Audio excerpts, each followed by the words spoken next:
This is a style 246 Reginaphone made by the Regina Music Box Company.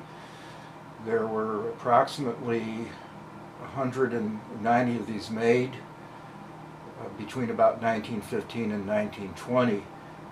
If we look at the bed plate and the serial number here, we'll see that the serial starts with number 246 and finishes with 0167, so it's number 167 of approximately 190.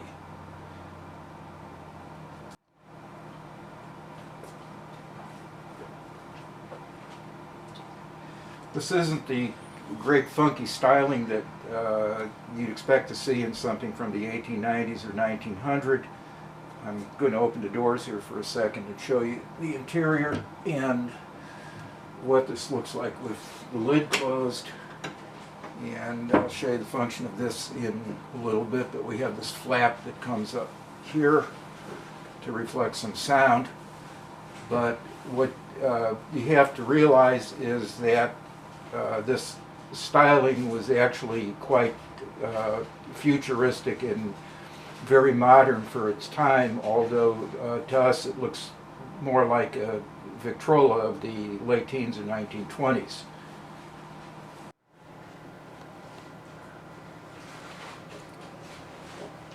So looking at the interior, we can see the phonograph parts, which is this tone arm and reproducer, the bed plate, and the horn. And if you'll notice, again, with the lid down, the horn actually reflects the sound up through this opening and closing slat. And this arrangement with the bed plate covering only half the machine rather than all the way across is known as short bed plate, and it's considered the best sounding of the Regina music boxes. It's a very late or later development in the history of the Regina music box.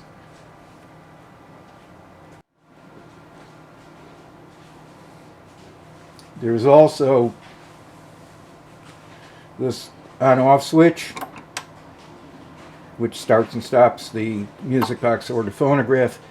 And the speed control, you wouldn't necessarily want to run your metal records at the same relative speed as the turntable, and you would want to run the turntable at 78 RPM. So on this type of machine, it was important to have something that could alter or regulate the speed.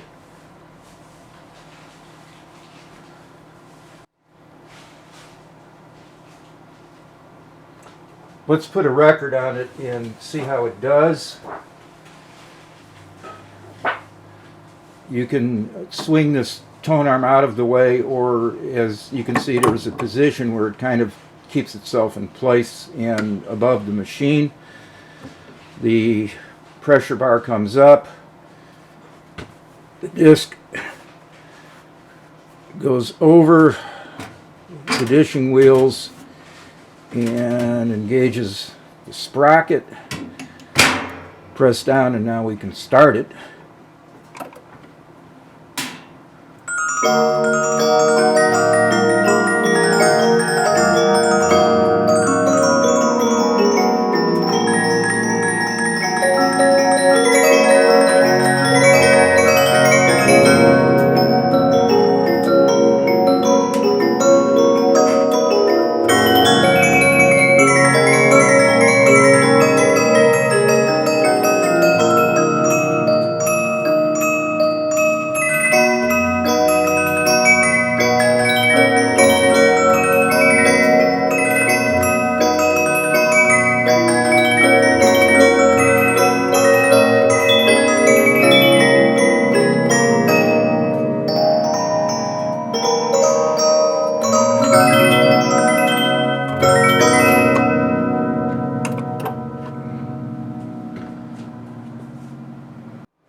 Most of the time you're probably going to want to use this as a music box because of the inherent charm of the music box. But if you did want to use it as a phonograph, there's this little drawer down here that pulls out, and there's storage here for the turntable. And incidentally, there's an original set of oiling instructions that came with this. And you would take the disc off and put it on the turntable.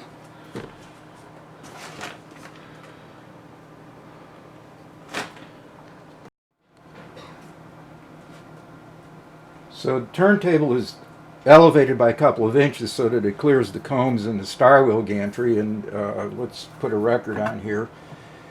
And let's move our tone arm into position. And there's one thing here which you may not be able to see, but I'm going to show you a close-up in a second.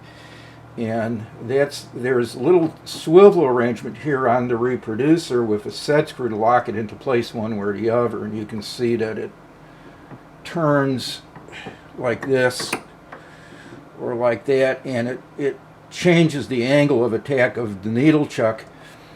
And the reason for this is, and you're going to leave it mostly in the position that I have it now, is that one setting was to play the vertically cut records and the other was to play the laterally cut records. Now most of the records that you're going to run into, particularly the Victor and Columbia, are going to be the laterally cut. In other words, the needle wiggles on the side of the groove. But some of the earlier records, for patent reasons, couldn't do this because Victor and Columbia shared patents. So they were vertically cut. In other words, the needle effectively tried to bounce up and down in the groove. So that was your adjustment, your switch over for the vertically cut and laterally cut. Let's wind it up a little bit and see what it sounds like as a phonograph. Get it started again. Get it going.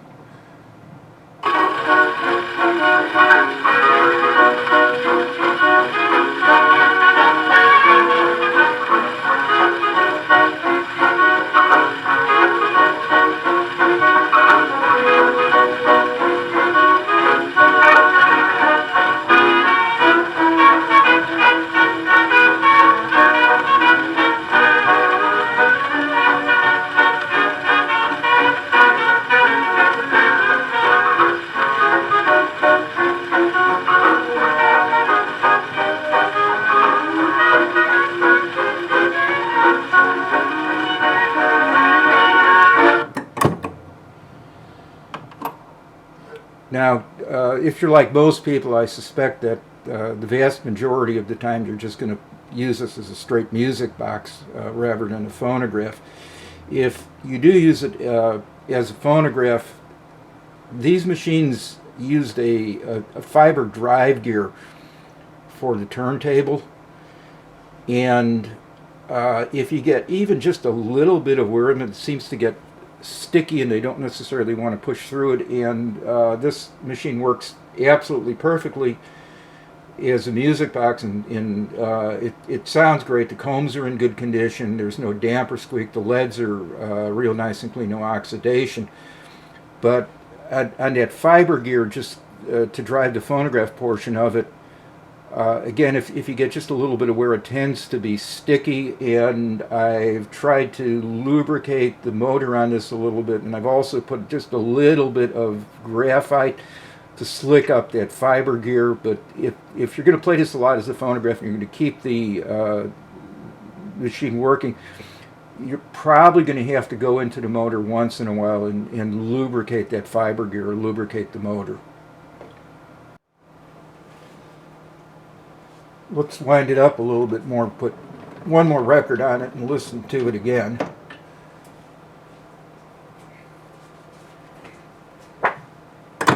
Take that off.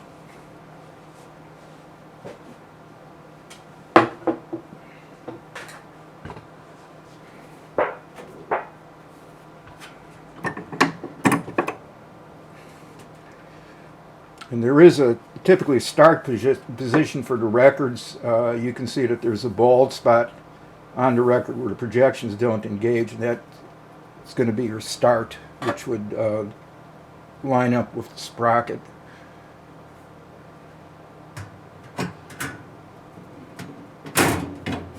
Just about like that.